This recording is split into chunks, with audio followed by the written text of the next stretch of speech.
आज हनुमान जी महाराज अपने आप ब्राह्मण नहीं बने। सुग्रीव ने कहा कि धरवट रूप देखते हैं जाए, ब्राह्मण बन के जाओ। हनुमान जी ने कहा आप कह रहे हो तो मैं बना जाता हूं। ब्राह्मण का स्वरूप धारण कर लिया। विप्ररूप धर कपित गए। सुग्रीव को ये विश्वास है कि आज हनुमान जी ब्राह्मण बन के जाएंगे तो निश्चित रूप से अगर कोई मामला अनियंत्रित हो रहा होगा तो नियंत्रण बन जाएगा। अच्छा भैया, हनुमान जी बानर बन के नियंत्रण नहीं कर सकते थे?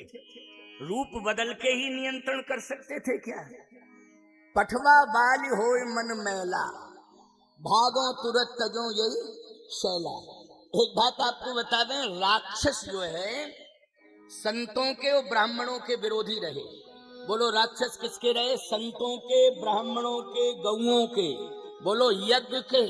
बोलो रहे विरोधी की नहीं। जहां यज्ञ देखा देखत यज्ञ निशाचर धावें, करें उपद्रव मुन दुख पावें। यज्ञ को नष्ट कर दिया, गौशालाओं में आग लगा दी। जहां जहां देश धर्म दुख पावे हैं, नगर गांव पुर आग लगावे। तो गौशालाओं में आग लगा देते हैं, यज्ञशालाओं में आग लगा देते हैं। ये राक्षसों का काम है। ब्राह्मण मिल जावे वहां निश्चित रूप से चोटी काट लेते थे ब्राह्मणों की। समझ गए हो कि नहीं? ये राक्षसों का काम है। और ज्यादा खूंखार आ जाता था तो चोटी नहीं काटते थे, गले काट देते थे पूरा। क्योंकि खूंखार राक्षस आ गया तो वो छोड़ता ही नहीं था। निश्चर निकर सकल मुनि खाए, देख राम लोचन जल छाए। इसलिए राम जी के नेत्रों में आंसू आ गए क्योंकि उन्होंने अष्ट समूह देख रघुराया। देखा कि हड्डियों का ढेर लगा है। किसकी? बोले ब्राह्मण और साधुओं की हड्डियां हैं। ये ब्राह्मण साधुओं की हड्डियां हैं, उनका पहाड़ है। ये देख करके भगवान के नेत्रों में आंसू आ गए थे। कहने का तात्पर्य मेरा ये है कि सुग्रीव सोच रहा है कि यदि हनुमान जी को हम ब्राह्मण बना करके भेज देंगे तो हम बच जाएंगे। और बच ही नहीं जाएंगे, भाग जाएंगे। भागो तुरंत तजो यही शैला। क्योंकि राक्षस ब्राह्मणों के दुश्मन हैं। और अगर ये बाली के भेजे हुए होंगे तो निश्चित है कि मेरे दुश्मन हैं। और सारी की सारी दुश्मनी, क्रोध, आक्रोश आदि आदि हनुमान जी झेलें और हनुमान जी समझें और हनुमान जी निपटें। क्योंकि रूप भले ही बदल जाएगा, सुग्रीव कह रहा है, लेकिन अतुलित बलधाम, अतुलित बलधामम है। चाहे जितने राक्षस आ जाएं, भले ही रूप बदल जाए, लेकिन शक्ति तो वही रहेगी कि नहीं रहेगी? अतुलित बलधामम। इसलिए ये अपनी शक्ति के प्रभाव से, क्योंकि भेष देख करके, ब्राह्मण का भेष देख करके राक्षसों की असलियत प्रकट हो जाएगी। और हनुमान जी के बल के प्रभाव से इन राक्षसों की नीति काम नहीं करेगी और ये राक्षस मुझे मारने में सफल नहीं हो पाएंगे। इसलिए हनुमान जी से कहा ब्राह्मण बन के जाओ। ये सोच है, ये सुग्रीव की सोच है प्यारे। अपनी अपनी सोच होती है। हमारी कुछ और सोच है, इनकी कुछ और सोच है। ये माताएं बैठी हैं, इनकी कुछ और सोच है।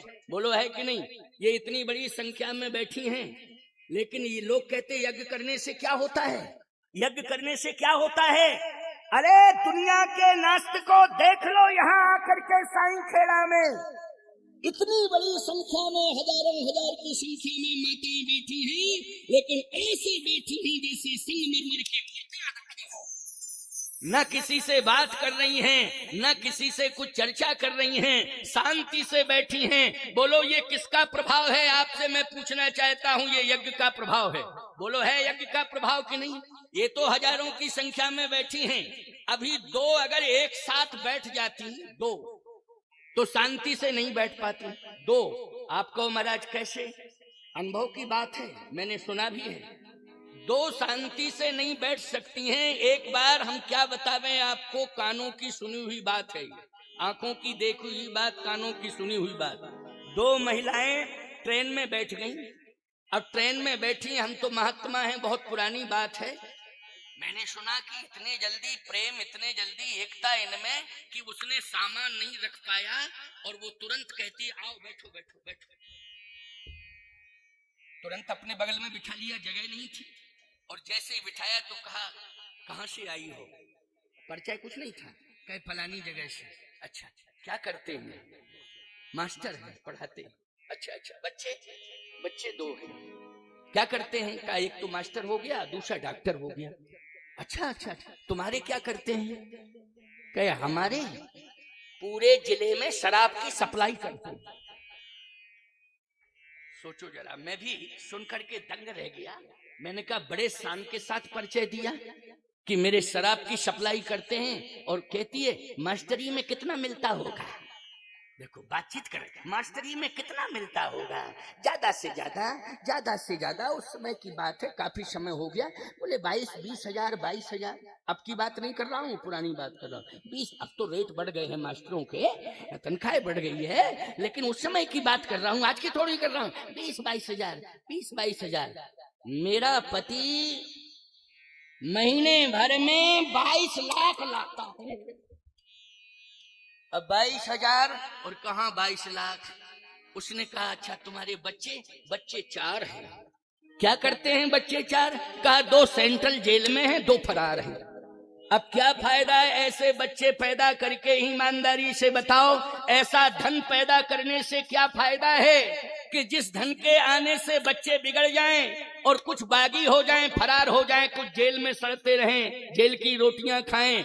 ऐसा धन कमाने से कोई फायदा नहीं है।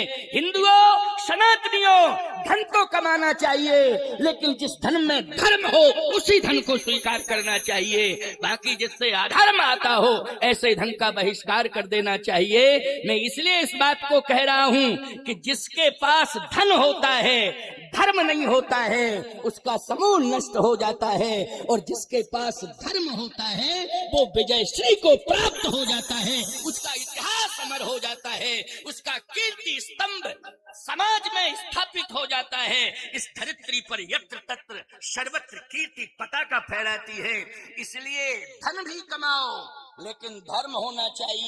यदि धर्म चला गया तो ये धन तुम्हें रसातल में ले जाएगा। आज हमें बड़ी प्रसन्नता हो रही है कि साईं खेड़ा में, अरे बड़े बड़े महानगरों में हमने बड़े बड़े उद्योगपति देखे। ऐसे उद्योगपति देखे हैं मैंने कि जिनकी आलीशान हवेलियां हैं, जिनकी गगनचुंबी इमारतें आकाश को छू रही हैं। ऐसे लोगों को मैंने देखा, लेकिन मैं सत्य कहता हूं, वो धन उनकी दीवालों से, कान लगा करके कोई सुन ले, उनकी दीवालों से वो आवाज क्रंदन की आ रही है, चीख की आ रही है। लेकिन मैं कहता हूं कि आज साईं खेड़ा हो, चाहे सिलवानी हो, चाहे आसपास के गांव के जितने भक्त बैठे हैं, कान हम लगाएंगे तो तुम्हारी दीवाल से श्री राम जय राम जय जय राम, श्री राम जय राम जय जय राम की ध्वनि आ रही है, सुनाई दे रही है, गूंज रही है। सुबह प्रभात फेरी हर गांव में प्राय होती होगी, और या जिन गांवों में नहीं होती है प्रभात फेरी, राम नाम संकीर्तन, वो परंपरा को डालो, उस परंपरा से जोड़ो अपने गांव को, क्योंकि आज समय आ गया है कि हमारे रोम रोम में राम होना चाहिए, हमारी जिह्वा पर राम का नाम होना चाहिए। याद रखो, अगर ये परंपरा तुम्हारी अक्षुण रही तो मैं दावे के साथ कह सकता हूं, अयोध्या में बाद में राम राज जाएगा, पहले तुम्हारे क्षेत्र में राम राज आ जाएगा। राम राज्य की शुरुआत यहीं से होगी। ये मैं हृदय की आवाज कह रहा हूं। आज ध्यान से सुनना। सुग्रीव जी ने कहा, हनुमान जी ने कहा ठीक है आप कह रहे हो तो मैं ब्राह्मण बना जाता हूं। ब्राह्मण बन के हनुमान जी गए। अच्छा, अब रहसल तो हुई नहीं, डायरेक्ट तत्काल बने।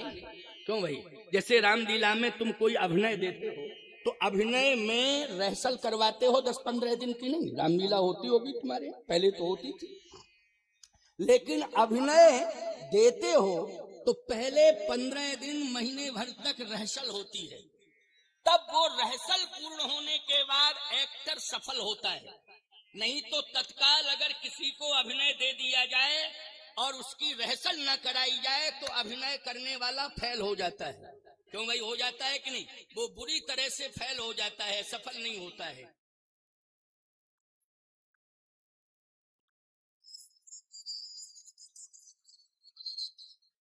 अब जैसे हनुमान जी गए तो लक्ष्मण जी ने कहा भैया भैया भैया भैया। भगवान ने कहा क्या बात है? ब्राह्मण देखो सामने आ रहा है, ब्राह्मण का दर्शन, ब्रह्म देवता का दर्शन आज प्रभावित कर रहा है मेरे हृदय को। लगता है कि जैसे ही पंडित जी आवे तो हम तुरंत ही चरणों में गिर जाएं, आशीर्वाद ले लें, क्योंकि इनके आशीर्वाद से ही हम और आप सफल होंगे। आज मेरी भाभी जी जो खो गई हैं निश्चित रूप से इनके आशीर्वाद से मिल जाएंगी।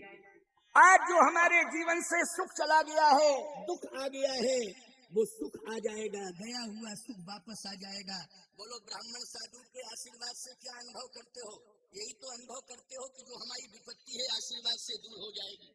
बोलो, यही करते हो कि नहीं? ब्राह्मण का साधु का आशीर्वाद लेते हो, हमारा दुख दूर हो जाएगा, हमारी दरिद्रता दूर हो जाएगी, हमारा जो चला गया सम्मान वो वापस आशीर्वाद से आ जाएगा। ये कल्पना करते हो, और कल्पना ही नहीं वास्तविकता है ये, इसमें सफलता भी मिलती है।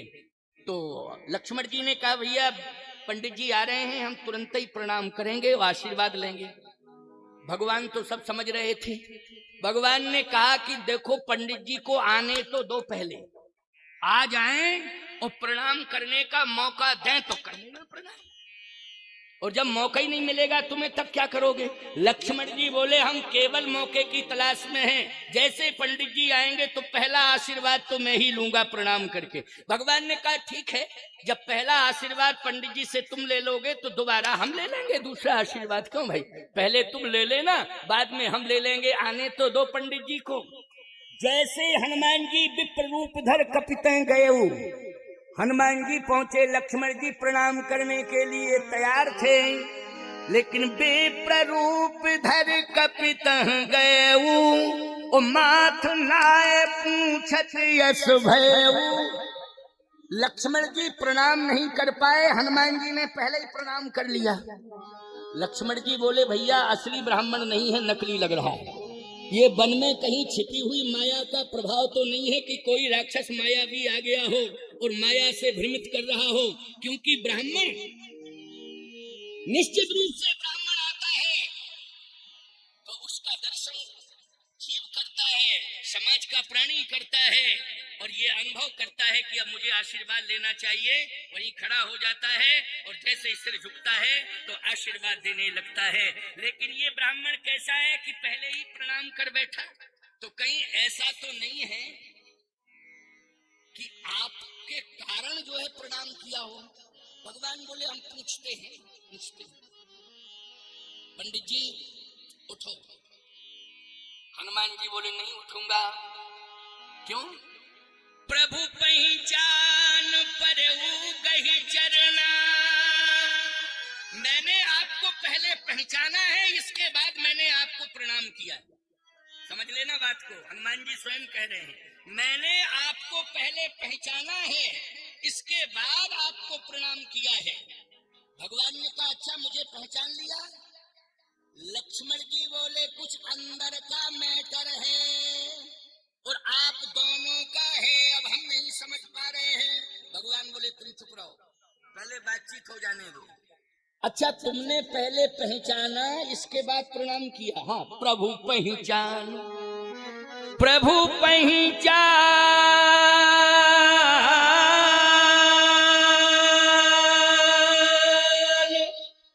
परऊ गही चरना,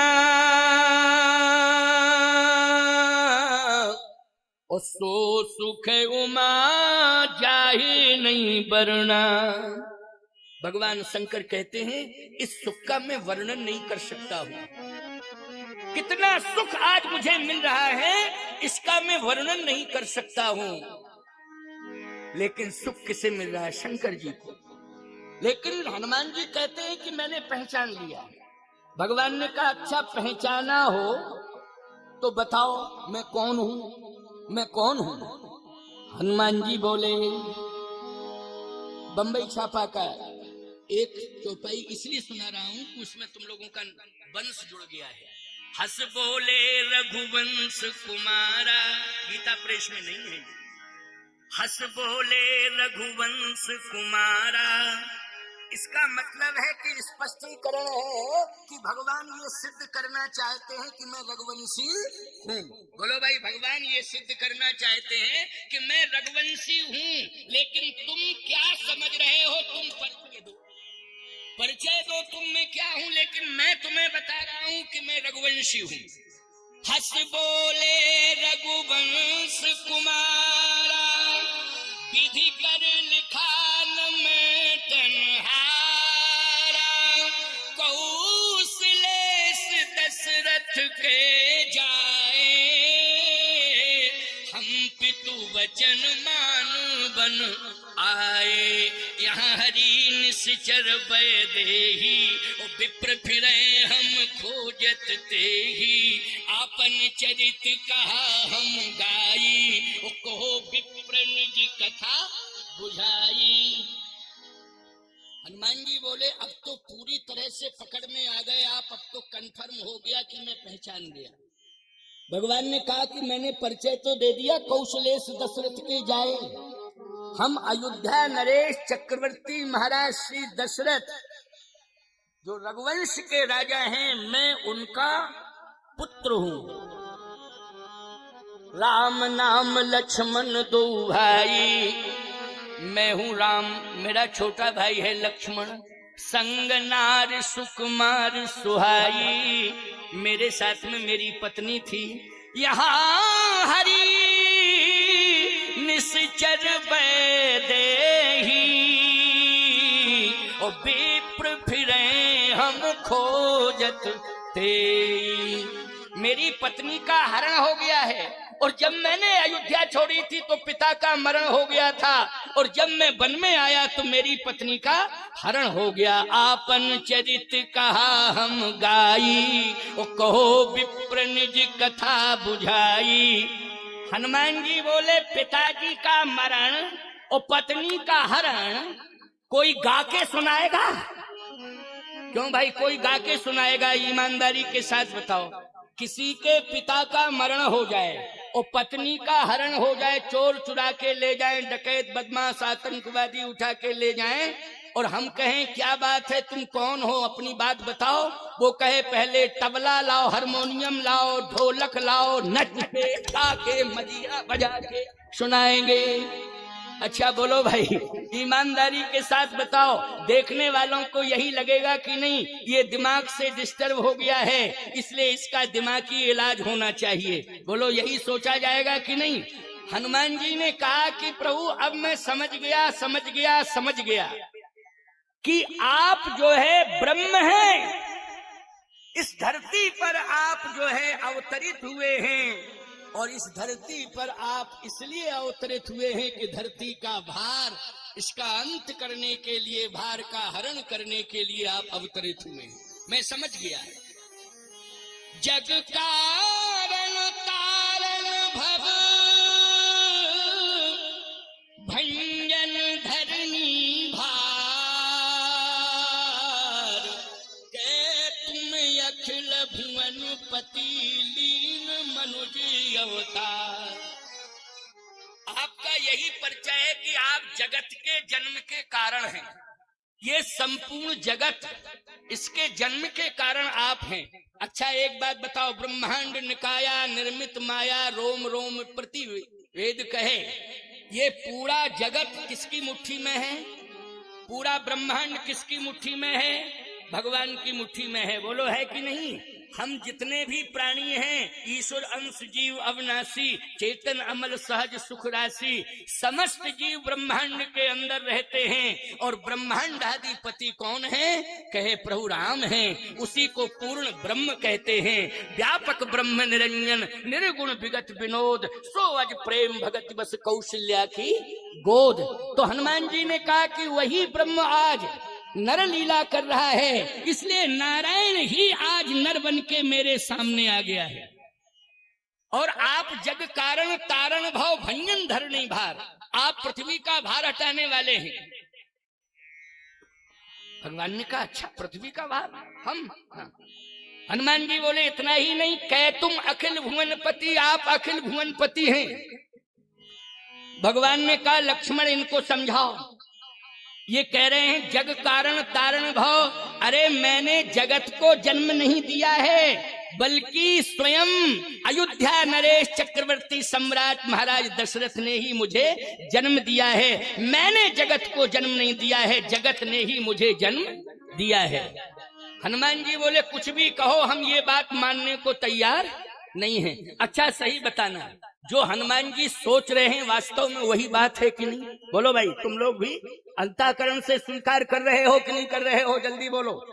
जो हनुमान जी कह रहे हैं कि आप जगत के जन्म के कारण हैं, तो वास्तव में भगवान जगत के जन्म के कारण हैं, लेकिन नर लीला कर रहे हैं। भगवान ने कहा नहीं नहीं नहीं, ये बात सत्य नहीं है, मैं तो अयोध्या नरेश का पुत्र हूँ। हनुमान जी ने कहा तो भंजन धरणी भार, आप पृथ्वी का भार हटाने वाले हैं। भगवान ने कहा नहीं नहीं, तुम्हारा भ्रम है, मैं पृथ्वी का भार हटाने वाला नहीं हूँ। अगर मैं पृथ्वी का भार हटाने वाला होता तो पृथ्वी की पुत्री सीता मेरी भार्या है, मानी पत्नी है, जिनका हरण हो चुका है, तो अभी तक मैं अपनी पत्नी का भार हटा नहीं पाया हूँ, सारी पृथ्वी का भार कैसे हटा पाऊंगा? इसलिए ये सोचना भी उचित नहीं है। हनुमान जी ने कहा कह तुम अखिल भुवनपति, आप अखिल भुवनपति हैं। भगवान ने कहा कि मैं अखिल भुवनपति भी नहीं हूं। हनुमान जी ने कहा ये कैसे सिद्ध करोगे? भगवान ने कहा इसलिए कह रहा हूं, अगर मैं अखिल भुवनपति होता तो मेरे पिताजी ने अयोध्या में अयोध्यापति बनाने का निश्चय किया था, संपूर्ण तैयारी कर दी थी, लेकिन मेरे भाग्य ने साथ नहीं दिया, तो मैं अयोध्यापति तो बन ना पाया, उल्टा 14 साल का वनवास मिल गया। हे विप्र देवता, क्या आप अखिल भुवनपति बना करके जीवन भर जंगल में ही भटकाना चाहते हो मुझे? इसलिए मैं अखिल भुवनपति नहीं हूँ, मैं तो कौशलेश दशरथ के जाए, हम पितवचन मान वन आए। हनुमान जी बोले कुछ भी कहो, लेकिन मैं चरण नहीं छोड़ूंगा, प्रभु पहचान परऊ गही चरना। लक्ष्मण जी ने कहा भैया अब ये चरण कब तक ब्राह्मण देवता पकड़े रहेंगे, और सारी दुनिया देखेगी, अयोध्या तक ये सूचना पहुंच जाएगी, तो अयोध्या वासी कहेंगे अभी तक रघुवंशी ब्राह्मण का आदर करते रहे, लेकिन आज क्या हो गया रघुवंशी राम को कि ब्राह्मण चरणों में पड़ा है, उसे उठा नहीं रहे हैं, हृदय से नहीं लगा रहे हैं। लक्ष्मण जी कहने लगे भैया क्या सोचा जाएगा आपके बारे में? भगवान ने कहा ऐसा है, ये जिंदगी भर पड़े रहे, हम इन्हें उठाएंगे नहीं। क्यों? इनसे पूछो ये वास्तव में ब्राह्मण हैं कि बने हुए ब्राह्मण हैं, पूछो इनसे। लक्ष्मण जी ने कहा ये बताओ पंडित जी, असली ब्राह्मण हो कि बने हुए ब्राह्मण हो? हनुमान जी बोले ना हम असली ना ये असली, हम भी बने और ये भी बने। अच्छा सही बात है कि नहीं? दोनों बने हैं कि नहीं बने हैं? नारायण नर बना और 11वें रुद्र में भगवान शंकर क्या बने? बोलो भाई, भगवान शंकर हनुमान बने हैं, और वही हनुमान ब्राह्मण बन करके आ गए। हनुमान जी ने कहा सत्य तो यही है कि जो ये बने हुए हैं न इनमें असलियत है, जो हम बने हुए हैं न हम में असलियत है, दोनों ही बने बनाए हैं। इसलिए अब तो ये काम हो जाए कि दोनों ही असलियत में आ जाएं, बनावटीपन छोड़ के असलियत में आ जाएं।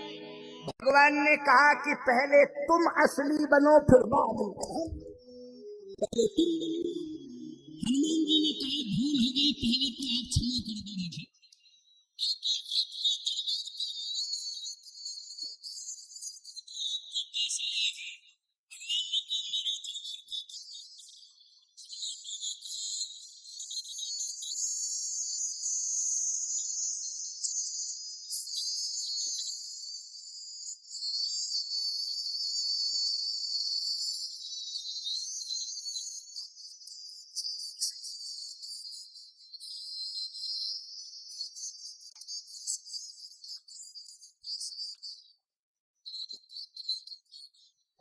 फिर मैं जो उसे देना चाहता हूं वो नहीं दे पाऊंगा, और ना वो लेने का अधिकारी है, इसलिए उसे तो कपट दूर करना पड़ेगा, तभी मुझसे कुछ प्राप्त कर पाएगा। हनुमान जी बोले तो मैं क्षमा मांगता हूँ और आज जो मेरा असली स्वरूप है उसको मैं प्रकट करता हूँ। गोस्वामी जी कहते निज तन प्रकट प्रीत उड़छाई। जैसे हनुमान जी ने निज तन प्रकट किया, जो वास्तविक स्वरूप था उसको प्रकट किया, तो तब रघुपति उठाए उरलावा और निज नैनन जल सींच जुड़ावा। उठाया भगवान ने, हृदय से लगा लिया, और जैसे हृदय से लगाया, ईमानदारी के साथ बताओ अब राम राज्य का मार्ग प्रशस्त हो गया कि नहीं हो गया? अब जितने बड़े बड़े दुराधर्ष, आतताई, अधर्मी, अन्यायी, अनाचारी, अत्याचारी राक्षस हैं, भट, सुभट, उद्भट, महाभट, दारुण भट, ये जितने भी राक्षस हैं, बोलो इनको मारने में अब राम जी को सहूलियत हो जाएगी कि नहीं, आसानी हो जाएगी कि नहीं हो जाएगी? हो जाएगी। और सही बात तो यह है कि 75% राक्षस हनुमान जी ने अकेले मारे हैं, केवल 25% राक्षस भगवान राम ने बानरों के दल के समूह के साथ मारे, लेकिन 75% राक्षस तो केवल अकेले हनुमान जी ने ही संहारे हैं, हनुमान जी ने ही मारे हैं। तो सबसे बड़ी सफलता, लेकिन हृदय से लगा लिया।